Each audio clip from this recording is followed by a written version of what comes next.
আওয়ামী লীগকে নিষিদ্ধ করা ছাড়া বাংলাদেশ কখনো মুক্ত হবে না। আওয়ামী লীগের নিষিদ্ধের মাধ্যমে বাংলাদেশকে ফ্যাসিবাদ মুক্ত করতে হবে বন্ধুরা। তাদের সর্বশক্তি দিয়ে তাদের আত্মীয়স্বজনকে চ্যালেঞ্জের মুখে, বিপদের মুখে রেখে তারা এই সরকারের বিরুদ্ধে আন্দোলন করেছে।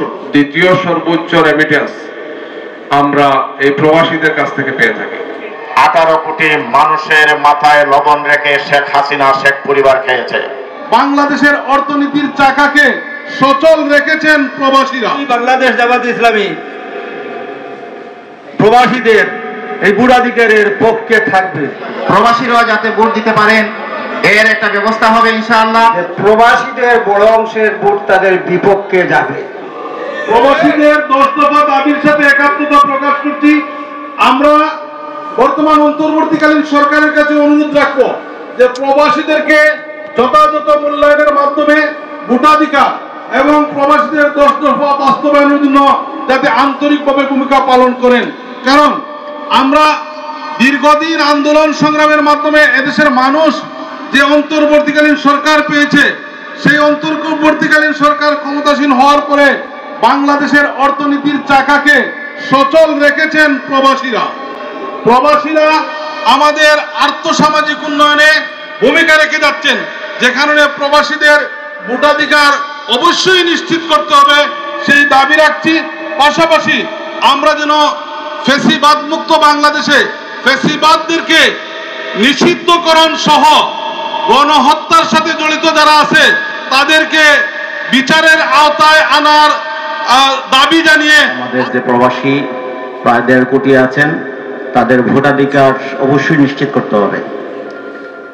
সেই সাথে প্রবাসীদের বিভিন্ন ক্ষেত্রে বৈষম্য আছে, তাদের সাথে আমরা আসা যাওয়া মিলিয়ে এয়ারপোর্টে বিভিন্ন ক্ষেত্রে তাদের সাথে যে আচরণ করা হয় অনেক ক্ষেত্রে সেটা সাথে না হয়, প্রবাসীদের অধিকার সমুন্নত থাকে এবং প্রবাসীদের সর্বাধিক সব দিক থেকে নিরাপত্তা নিশ্চিত করার জন্য উদাত্ত আহ্বান জানিয়ে যে এই 5 আগস্টের পরিবর্তনের পরে আমরা যদি আবারও আমাদের প্রবাসী ভাইদের ভোটাধিকারের দাবিতে যদি আমরা সংগ্রাম করতে হয় তাহলে সেটা দুঃখজনক হবে।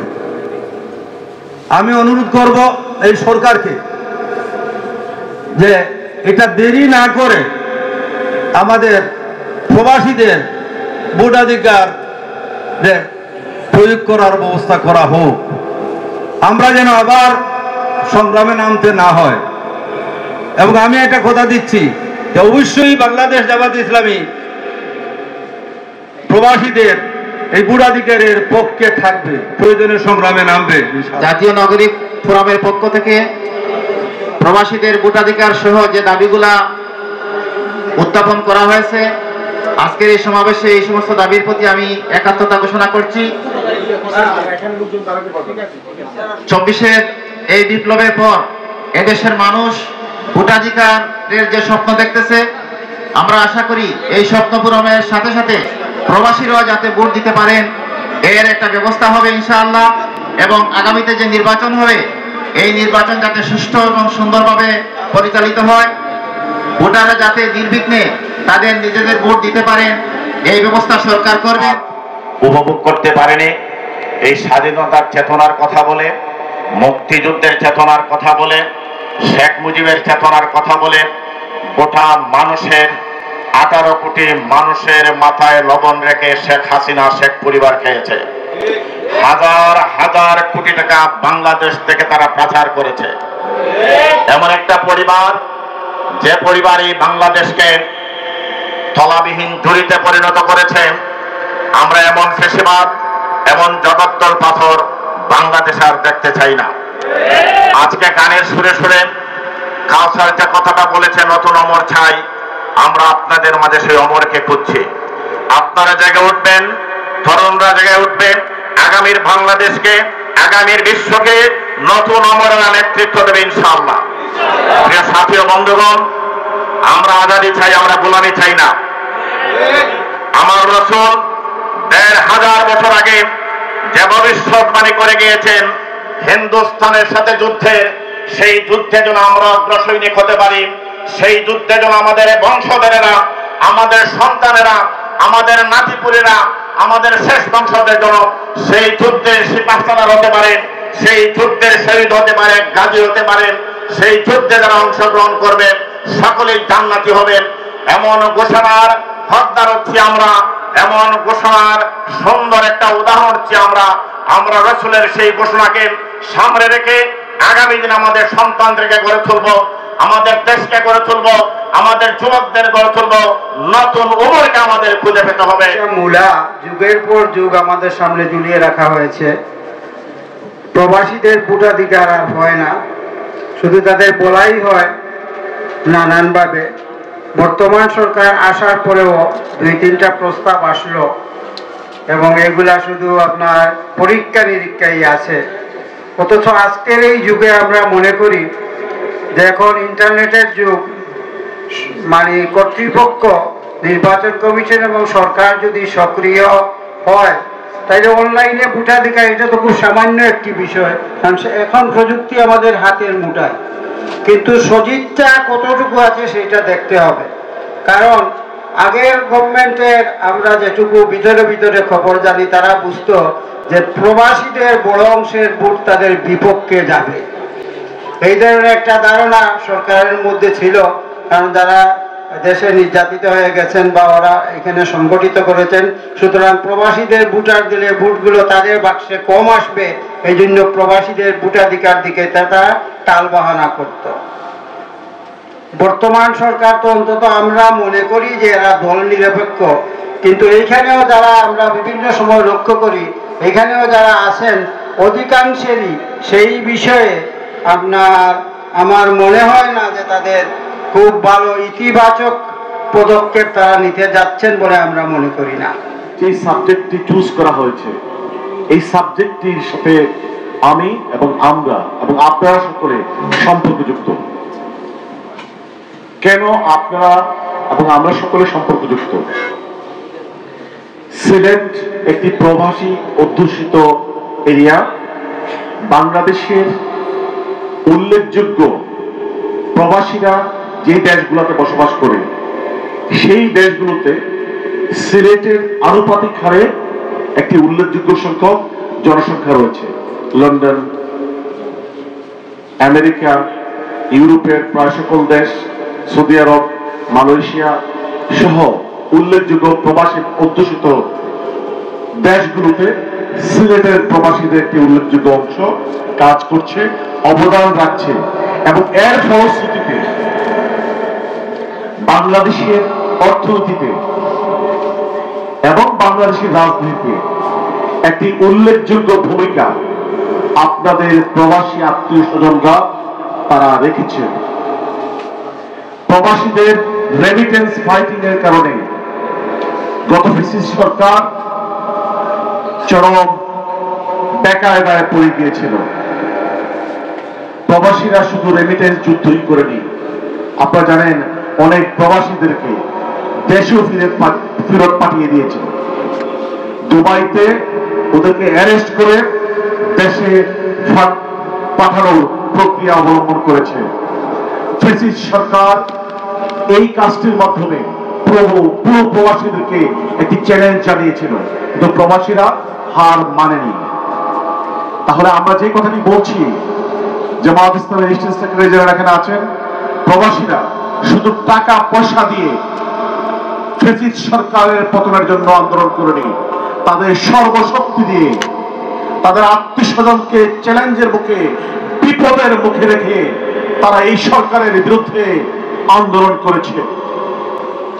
যেহেতু তারা তাদের সর্বশক্তি দিয়ে এই আন্দোলনে ভূমিকা পালন করেছে, এটা ন্যায্যতার দাবি, এটা ইসলামিক দাবি যে তাদের কথা শোনা হবে, তাদের অধিকারকে সম্মান জানানো হবে, তাদেরকে ভোটাধিকার শুধুই দেওয়া হবে না, তাদের রাজনৈতিক অধিকার দেওয়া হবে।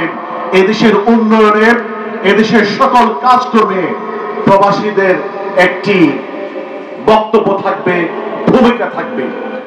সেটি হচ্ছে যে বাংলাদেশের যে প্রায় 2 কোটির মতো বাংলাদেশের মানুষ পৃথিবীর প্রায় শতাধিক দেশে অবস্থান করছে। এই ভাইদের, যাদেরকে আমরা প্রবাসী বলে থাকি, এই প্রবাসী ভাইদের ভোটাধিকারের দাবিতে আজকে শুধু বাংলাদেশে নয়, বিশ্বের প্রায় সবকটি দেশে, বিশেষ করে ইংল্যান্ডে, ইউরোপে, আমেরিকায়, কানাডা, মধ্যপ্রাচ্য সহ বিভিন্ন দেশে আজকে আন্দোলন হচ্ছে যে আমাদের প্রবাসীরা যাতে তাদের ভোটাধিকারের সুযোগ পান। এটি একটি গুরুত্বপূর্ণ দাবি এই কারণেই যে বাংলাদেশের এই যে ভাইরা যারা দুনিয়ার বিভিন্ন জায়গাতে আছেন, প্রায় 2 কোটির মতো বাংলাদেশি, কেউ কেউ সেকে পরে 2 কোটি বলেন, পরে 2 কোটি থেকে 2 কোটির মতোই, কারণ কিছু সরকারি হিসাবে কিছু গড়মিল আছে, প্রায় 2 কোটির মতো। এটা বিরাট সংখ্যক মানুষ যারা বাংলাদেশের অর্থনীতিকে প্রতি বছর তারা অত্যন্ত গুরুত্বপূর্ণ ভূমিকা পালন করে। দ্বিতীয় সর্বোচ্চ রেমিটেন্স আমরা এই প্রবাসীদের কাছ থেকে পেয়ে থাকি, প্রায় $25 বিলিয়ন। আমাদের সর্বোচ্চ প্রবাসী আয় আসে গিয়ে রেডিমেড গার্মেন্টস, এটা আমাদের তৈরি পোশাক থেকে, আপনারা জানেন। আর এর পরপরই হচ্ছে প্রবাসী জনশক্তি যারা আছেন দুনিয়ার বিভিন্ন জায়গাতে, তারাই আমাদেরকে সর্বোচ্চ রেমিটেন্সটা দিয়ে থাকেন গিয়ে। প্রফেসর মঈনুল ইসলাম একটি চমৎকার গবেষণা দেখিয়েছেন, হয়তো কেউ পড়েছেন আপনারা, যে স্বাভাবিক চ্যানেলে যে টাকাটা আসে এর সমপরিমাণ টাকা সরকারি ভাষায় অন্য চ্যানেল, মানে এটা হচ্ছে বৈধ চ্যানেল, এটা অবৈধ বলা হয় থাকে, আসলে অবৈধ না, এটা অন্য চ্যানেলে আসে, সরকারি চ্যানেলের বাইরে সরাসরি চলে আসে। এটার পরিমাণটাও প্রায় $25 বিলিয়ন। অর্থাৎ বাংলাদেশের অর্থনীতি, গ্রামীণ অর্থনীতিকে বিশেষ করে আমাদের প্রবাসীরাই আজকে এটাকে এই পর্যায়ে নিয়ে গিয়েছেন। সরকার যতটুকু ডেভেলপমেন্ট করেন গ্রাম অঞ্চলে, পল্লী অঞ্চলে, রাস্তাঘাট, ব্রিজ, কালভার্ট, শিক্ষা, স্বাস্থ্য ইত্যাদি ক্ষেত্রে, এর চেয়ে কম নয় বরং বেশি করে থাকেন আমাদের প্রবাসী ভাইরা তাদের কষ্টার্জিত এই অর্থ এই পল্লী অঞ্চলে সাধারণ মানুষের উন্নয়নের ক্ষেত্রে গিয়ে। একটি দেশের অর্থনীতিতে অনেকের অবদান থাকে, কিন্তু এটি স্বীকার করতেই হবে, এটা শুধু বাংলাদেশে নয়, বিশ্ব ব্যাংক, IMF থেকে আরম্ভ করে আন্তর্জাতিক সবগুলো অর্থ প্রতিষ্ঠান, অর্থ লগ্নিকারী প্রতিষ্ঠান বলছেন যে বাংলাদেশের এই 2টি সর্বোচ্চ গুরুত্বপূর্ণ খাত বাংলাদেশের অর্থনীতিকে, বাংলাদেশের জাতীয় জীবনকে, বাংলাদেশকে, এই 17 থেকে 18 কোটি মানুষকে আজকে তারা সম্মান এবং মর্যাদার আসনে বসিয়েছেন। এই প্রবাসীরা দীর্ঘদিন থেকে দাবি দিয়ে আসছেন। আমরা জামাত ইসলামীর পক্ষ থেকে এবার সরকারিভাবে সরকারের, রাষ্ট্রের গুরুত্বপূর্ণ সব ব্যক্তি এবং প্রতিষ্ঠানের কাছে এই দাবি দিয়েছি। আমাদের সংস্কারের প্রস্তাবের অন্যতম প্রধান দাবি হচ্ছে এটি যে সামনের নির্বাচনেই আমাদের প্রবাসীদেরকে ভোটাধিকারের সুযোগ করে দিতে হবে।